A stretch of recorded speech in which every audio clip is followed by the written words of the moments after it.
Welcome back to our podcast. This morning, we're doing an early morning recording, and we are going to be talking about Dickey's barbecue. Today, as my guest, I have asked Courtney Stillings to join me. She is our vice president here at Franchise Business Review. Her role is really finding new franchisors to work with us, all of our new business development. She also leads our whole sales team. She has tremendous relationships with our clients. So she's also taking care of them after the sale. And she is as passionate, if not more, than I am about franchisors doing right by their franchisees. Courtney, if you go to franchise events, you definitely know her. She's got high energy. She talks to everyone. And that's what makes Courtney the perfect guest for today, because she's tuned in to what franchisors are talking about. And we hear definitely lots of scuttlebutt out there about franchisors and franchisee frustrations before they hit the media.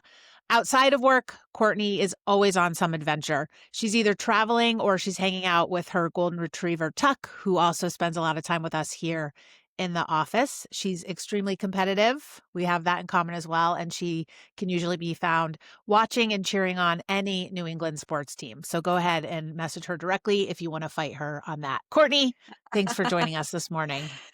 Thanks, Michelle. Good morning, everyone. And yeah, we can definitely fight with our sports teams. New England right now is breaking my heart a little bit, I but know. that's another podcast channel. That's right. So there's always stories in the news about bad franchising. Some are more specific to something that's happening in a local market, something that's happening within a particular franchisee's business, but sometimes it rolls up and it's something bigger about the brand. Franchising is a fairly tight community, so we hear a lot of this information before it hits the newsstands. And today we are going to discuss Dickey's Barbecue and a June 2025 article that ran in the New York Times. So we will share the link to that article in our show notes so that you can check out the whole thing. But I ended up posting the story on LinkedIn, and we got a lot of engagement on it. A lot of reshares, and really it was talking about, my post was talking about, there's a lot that can happen behind the scenes between a corporate team and franchisees, that they have a lot of opportunities to step up and make things right in that relationship before it gets to the point of people going to lawyers and suing. So here at Franchise Business Review, we're really passionate about helping people understand what they're getting into before they invest in a franchise. There's really great franchise opportunities out there, but we thought we would take this particular article and this story and have a fact-driven discussion of what is the risk, what is the importance of the support from a franchisor and the reputation of a franchise to help anyone that's looking at franchising or looking to become a franchisee understand that level of risk or help assess how big the issue really is. So that's what we're going to do today. Courtney, do you want to start things off by just kind of giving our listeners a rundown of what that article tells us about what's happening within their system?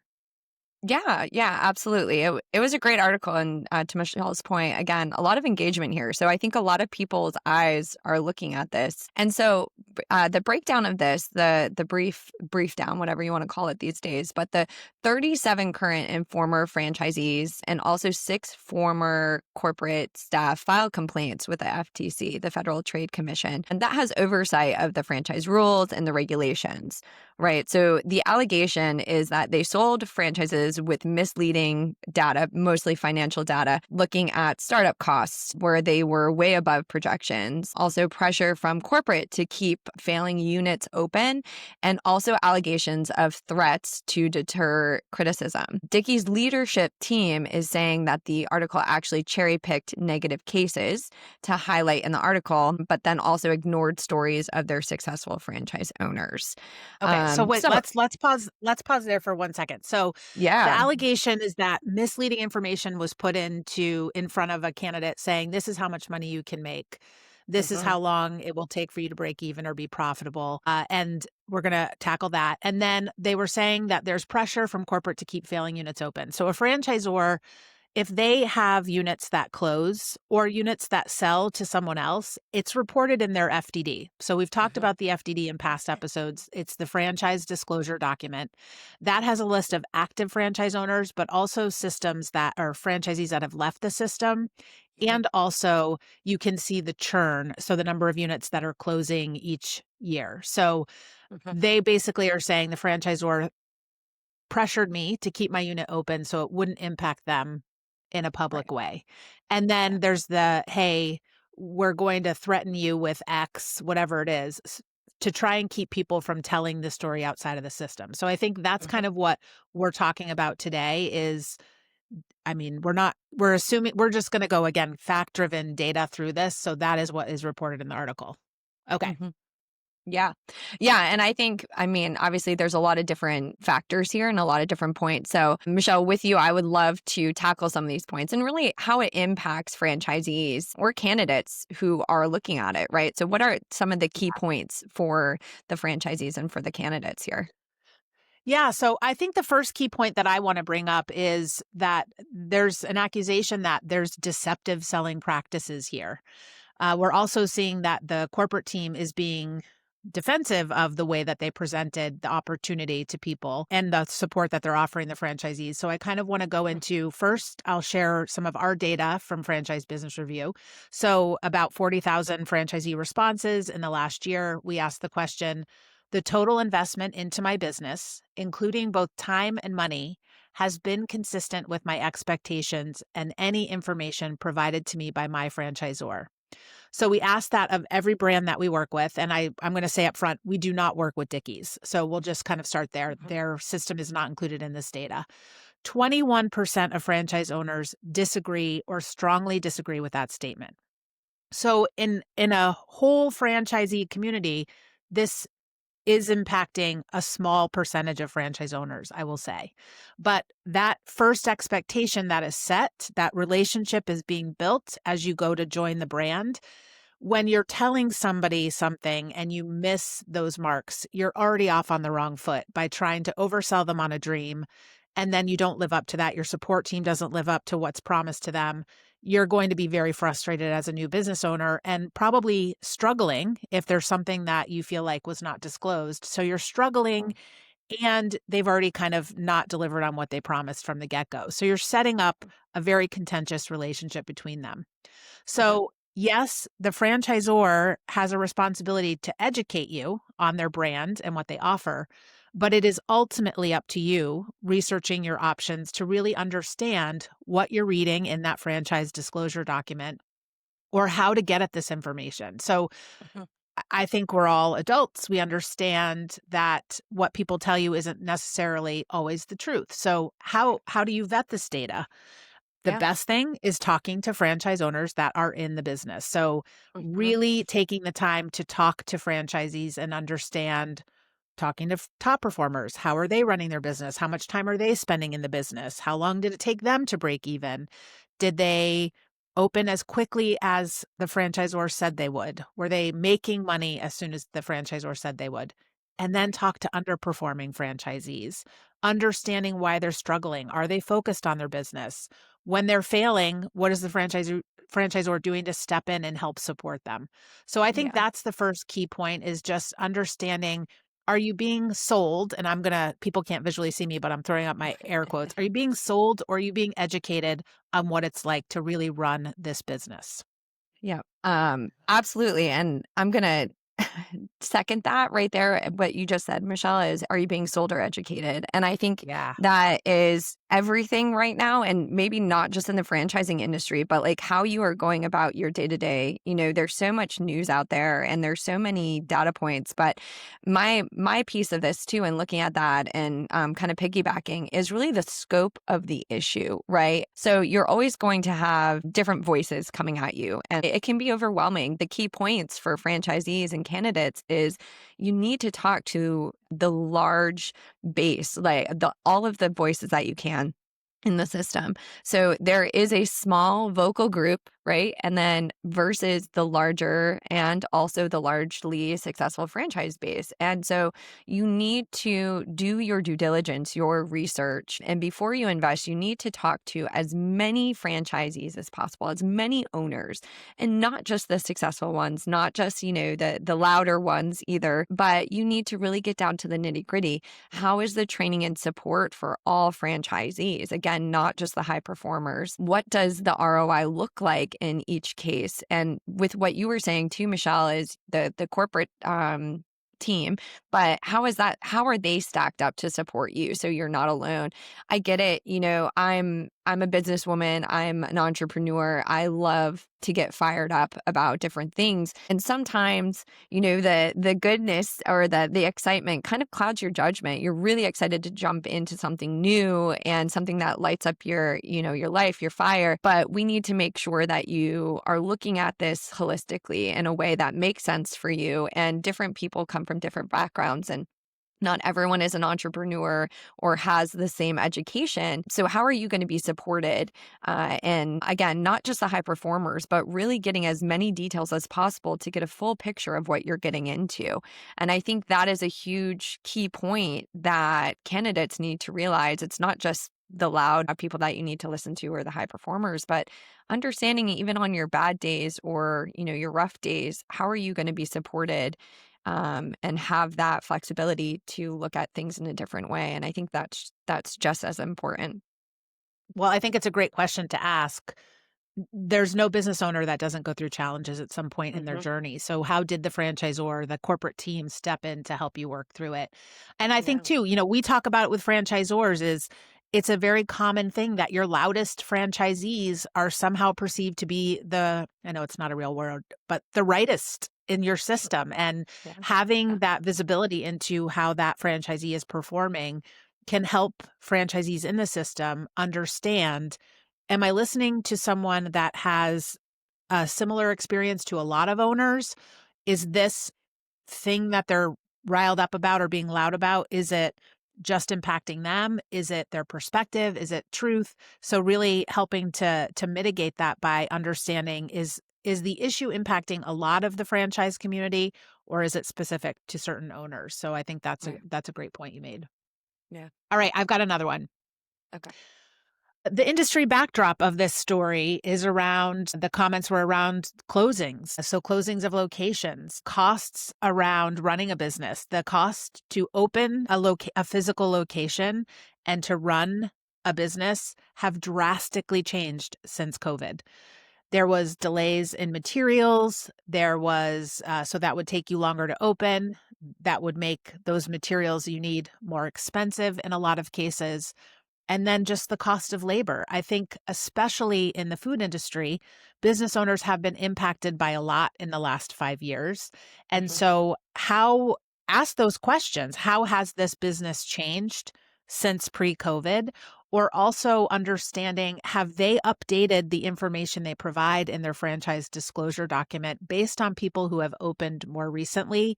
Are they looking at average costs it takes or time it takes from a larger data sample? But I think being very specific to understand, how in touch is that corporate team with the changes in the cost to run their business? And so getting at that, asking that is important.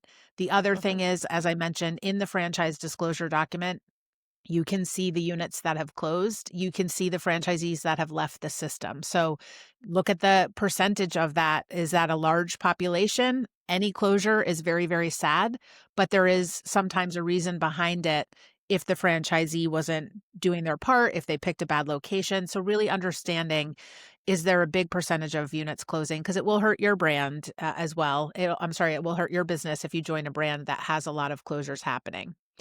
Hmm. So that's where I'll say that on my key points. Courtney, you got Yeah. another one? Yeah, I do. Having you talk about that more, the FDD and or the closures and the churn, and I think it's really important too. And maybe I'll die on this sword, but transparency is king or queen. I think it is huge. And it goes both ways. But I think management transparency is huge. And so that is one thing as a business owner that, and if you get into a brand, is that you need to understand how transparent the corporate team is with the Yes. franchisees, right? And because you are getting into something big, it is not something small. And so you need to know the good, the bad, the ugly, and you can't be scared to ask for that. But the management team needs to be okay with giving you the good, the bad, the ugly, right? This is a marriage. This is something that you need to get into. So if they aren't public, if the brand isn't public, are they sharing how they're doing financially? So really looking for that and asking those questions. Do they do monthly check-ins with the franchisees? Do they share revenue and costs across the network? Do they share who, this is what the top performer looks like, but also this is what a low performer looks like, right? And so you really need to ask for that and learn and educate yourself on asking that, and really digging into those FDDs as well. But you also, that's a leader that you want to look up to, is that somebody that isn't scared to be transparent. And I think that as a business leader yourself, that's something that you should always take as well, and you want to share with your team in your location, in your unit. So it's that trickle down effect. But I think that could just make the whole franchising world a little bit better, is that people aren't scared of that transparency. And as a candidate, as a franchisee, you're not scared to ask for that. I think that's a Yeah. huge highlight here. Yeah, Mhm. and the flip side, don't be scared to give that information out once you join a Mhm. franchise network, because that's Mhm. the power, is sharing the data that's happening at your system allows you to compare your business to others that are running Mhm. that same business. So Mhm. I think it's also common that we hear franchisors say, we didn't require them to share all their financials when they signed on, but we're trying to retroactively get them to share that information so we can Mhm. share it across the network. And Mhm. sometimes franchisees are resistant to that idea, but it is for the benefit of your business. The idea is to understand if your profit is different, your profit percentage or your cost to run and operate the business is higher than a lot of other franchisees, it gives you an Mhm. opportunity to highlight that and start digging into, how do I reduce my cost or how do I Mhm. increase my revenue to really tackle my bottom line? So Yeah. it's for a candidate to understand how transparent it is, but also when you become a franchise owner, be transparent. You'll get more Yeah. out of it for sure. Yeah. And I think it in anything, right? Transparency. If you can't be transparent, you need to ask yourself why. If Yeah. I can't be transparent, then that's an internal look or something else is going astray. But it's a Yeah. good gut check. I think we've hit on a lot of the key points, but I want to talk about just some red flags that we're reading in this story, or red flags that you might see as you're looking at franchise opportunities. And I'm going to pause because I feel like every time I do one of these, it feels really doomy and gloomy, the way that we just kind of like scare people. But we both really love franchising and we work Yeah. with hundreds of great brands that do this right. But we are just trying to make sure that we are educating you. And we talk about this with franchise development people, is if you're kind of trying to scare everybody you're talking to into your brand and they still want to buy it, that's a great potential Yeah. franchisee for you. So Mhm. if you're talking to a franchise development team member and they're not all rosy sunshiny, that's a great thing. They're educating you, they're not trying to oversell a dream. So Yeah. I just wanted to Yeah. pause because it felt a little doomy and gloomy. We're not doing them, I promise. You're Well, and not. you said this in the beginning, Michelle, and I think I'm gonna write this on a bumper sticker, but educate over the sale, right? Yeah. So educate, sell. Yeah. So I think that's really important here. Yeah, and so, I mean, one of the red flags that I picked up on is that it kind of seemed that the Dickey's team from the story wasn't turning anyone away. They weren't qualifying any of these people to understand, do you know how to operate a restaurant? Mm. If you're just deciding to jump into franchise, I think it's pretty important you know how to run and operate a franchise or a restaurant specifically before you put all of your life investment into that. So does that mean you have to have all that skill set? No, you have to hire an operating partner. You have to hire someone that has that experience. But the franchise should be turning away more people than they're bringing on if they're doing it correctly and understanding, is this person the right fit for the person that needs this skill set to be successful in our brand? Are they in a location that we have said this would do really well? The customers are there for our brand.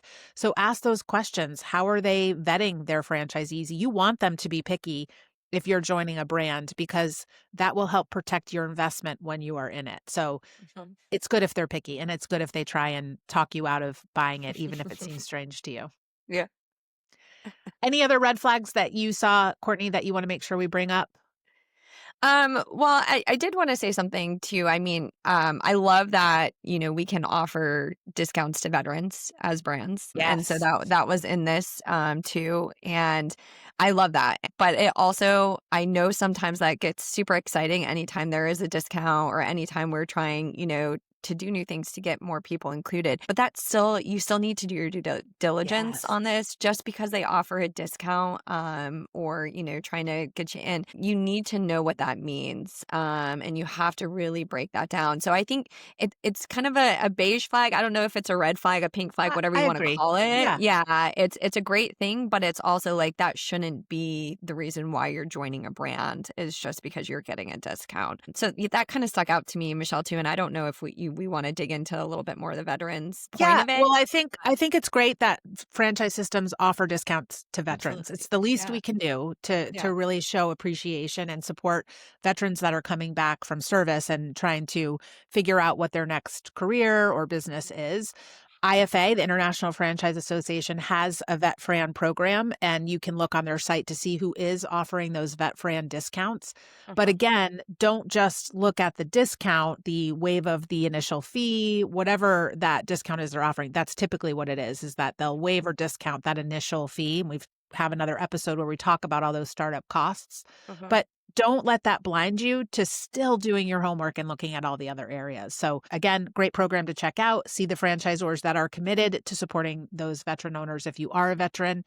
If you're talking to a company that has an FBR report, they can show you if they have veterans in the system that answered the survey, they can show you how their veteran owners answered those questions. So again, it's something that you can see how this would relate to you running the business because you have this in common. Uh-huh. And a side note, veterans typically make fantastic franchisees because they are Uh-huh. very driven by following a system. They are highly smart in running all the operations and leading a team. So it is something that franchisors seek out. They would love to get more veterans into their system because the idea and the structure of franchising, I'm not going to say is like the military, but there's a lot of commonalities in how you're trained and how you run your business, your operation of what you're doing in the military. Yeah, you get that playbook. I think that Yes. that they strive Um, for. Courtney, I know that we Mhm. have in that article, there was some of the third party survey data that Dickey's Mm. did that they shared. Uh-huh. Again, this Mhm. is not FBR data, but do you want to share some of the stuff that stuck out from that? Absolutely. Yeah. Again, we don't work with Dickies. This is not a product of FBR, but obviously we love surveys and we love feedback. So what kind of stuck out is 85% of the franchise owners said they would not purchase a franchise again, and 58% of franchisees reported their franchises were unprofitable. So those are huge, and maybe even red flags too. And going Yeah, back to that, but those I are dark mean. red flags. Yeah, run.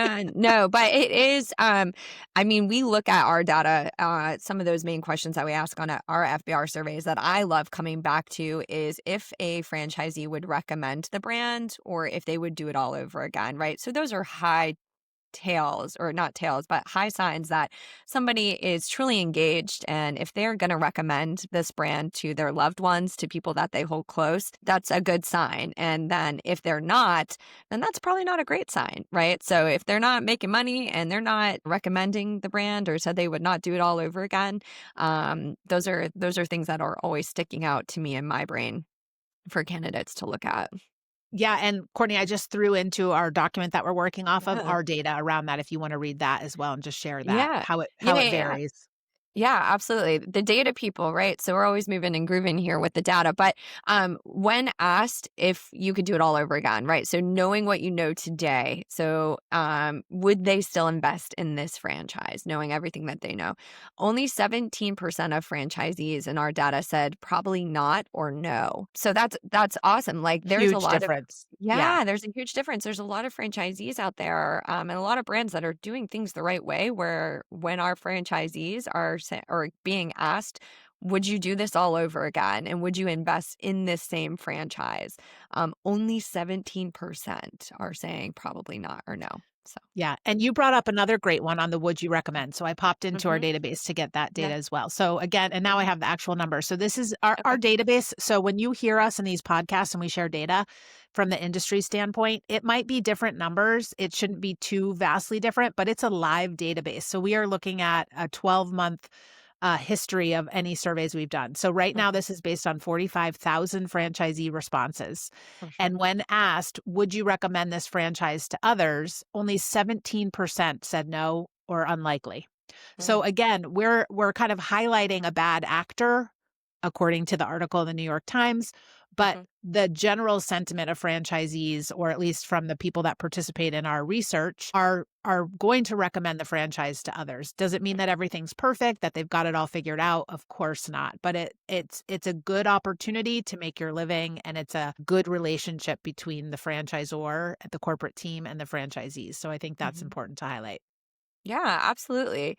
And I think there's a lot of brands, and like you said, quote unquote bad actor. I think there's a lot of brands that are trying their hardest to do things the right way. As a candidate, I think you have so many resources now to keep asking those Yes. questions. Yeah. Like educate yourself. I would love to talk to, how many people would recommend this brand. It's like Google reviews, but going deeper. Yeah. So we have a long list of those franchisors that are doing it the right way too. So makes me happy. Yeah. I mean, Yeah. another red flag that was in there was the harassment of the corporate team, or the lack of reaction to things that were being reported. I'm Mhm. honestly not sure how you would vet this out unless there was a lawsuit or something out there about it. I Yeah. guess you could ask franchisees when you're talking to them, as far as, have they witnessed any issues with behavior or pressure? Mhm. But I'm not really sure how to get at that. But it was disappointing to hear that that was the perception of franchisees, that there was any kind of bullying or harassment or threatening to their Mhm. business. So that was a bummer. Yeah.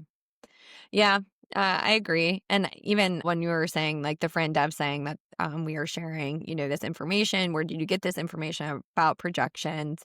So it's just going back to that financial and doing your due diligence. You want people to be that transparent. Again, remember, and that's the thing is a huge red flag for me is when someone's not being transparent, when you can just tell they're giving you the good things, and not anything about, well, these are maybe our lower points or things that we're working on. But then they also have that pressure there to get the franchisees to buy more locations. So it's just, I don't know, you need to do your due diligence on that and that transparency. But it kind of Yeah. comes back to what you were saying too, Michelle, and just not turning away those candidates, unqualified candidates, and really just pretending everything is hunky dory. So red Yeah, flags on and that. and sometimes when you join a system, you are signing on for some kind of multi-unit deal. So you have some Mhm, schedule, some timeline where you're committing to multiple stores, units in a location. But that is kind of agreed up front. When there's pressure from a franchise corporate team for you to buy more territory, buy more units, that's also a red flag. mm, Is that they shouldn't be pressuring you, especially if you're not being successful. I mean, they shouldn't be pressuring you at all, ever. right. If your business is doing well and they want to encourage you to think about more locations, that's different than, I know a common one. Again, my dad was a franchisee of a not great franchise system. And it was a constant threat of, somebody wants the territory next to you. You better snag it before they do. And Mm, I kept telling him, I'm like, I don't believe it. But he ended up buying a lot more territory to protect it. That was his perception of it at the time. I wish that I had been in this business longer when he went through that experience. But you shouldn't feel like your team is pressuring you to do anything. right. And then let's talk about what's legal to share, or what's not legal to share or do in that session, or in that discovery process, that Mhm, education of the brand. mhm, It is, and I think a lot of franchise development people, I'm going to say, I hope that they don't know that they're breaking the law, but they are not allowed to give you any financial projections or give you any information that is not listed in their item 19 of their franchise disclosure document. If they are telling you, this owner did this much in money, they broke even at this point, and it's not in that document, they are breaking the law. So that is something that should be a red flag to you, or ask them where they got that information, or how they're presenting that to you.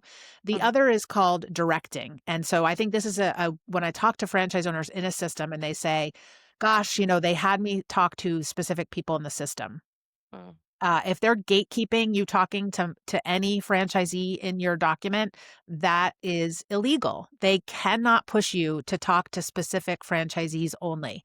They can recommend you talk to specific franchisees because they have something in common with you or because they're top performers, low performers. They should want you talking to people that aren't successful in the system to understand how that person got to that place in their business.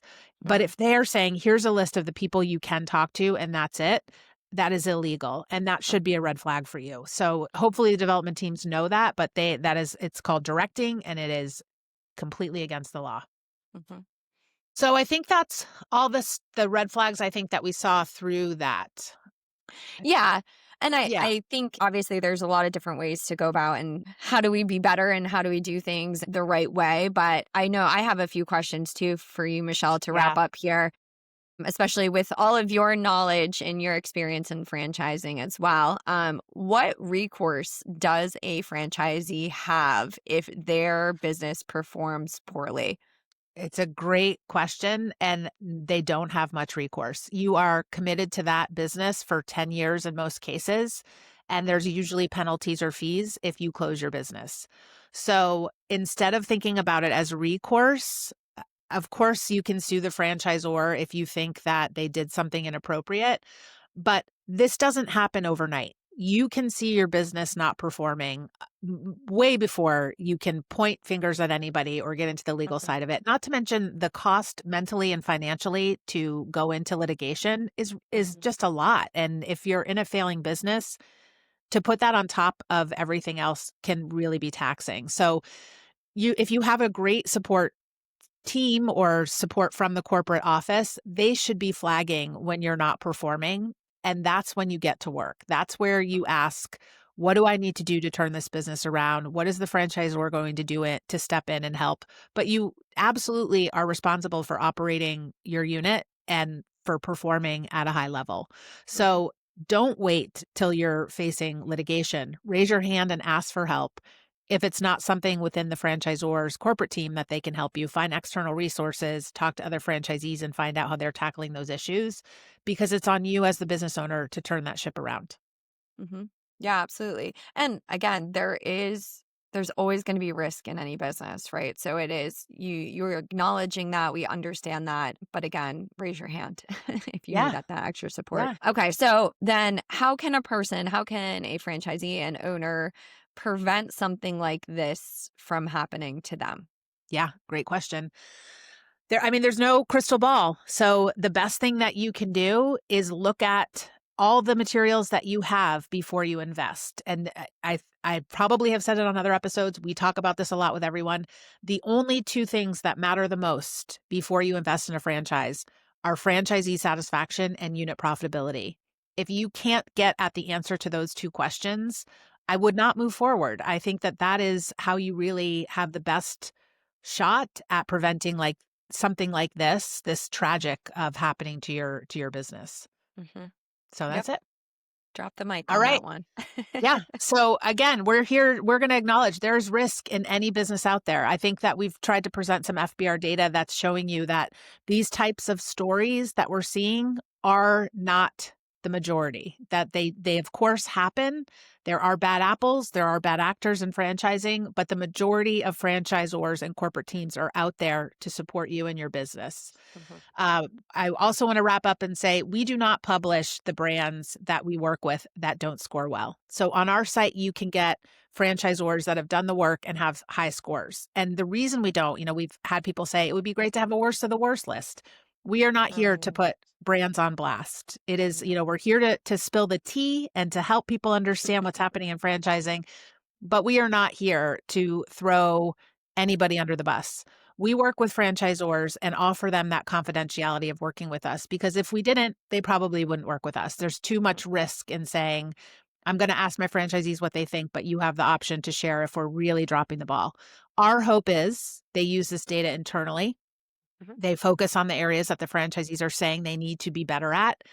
And eventually we'll get them onto that awards list so that we can help celebrate them and grow. So we don't share the brands that aren't doing there. And also too, if you're talking to a brand and you don't see them on the FBR site, ask them if they have an FBR report or if they have any kind of data from a third party source that shares the franchisee experience. That should Mhm. be something that they can provide to you, or just see how they respond to it. Why aren't they asking their system for feedback?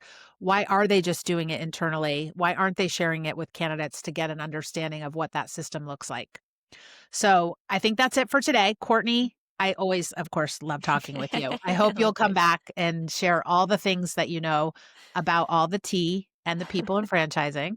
And when you say T, you mean the big transparency. I love that. That's the tea. And we here at FBR have lots of resources to help you find the right franchise for you or make the decision that it's not right for you. But we're here to support you on your journey. So Yes. thanks for tuning in. Bye, everyone.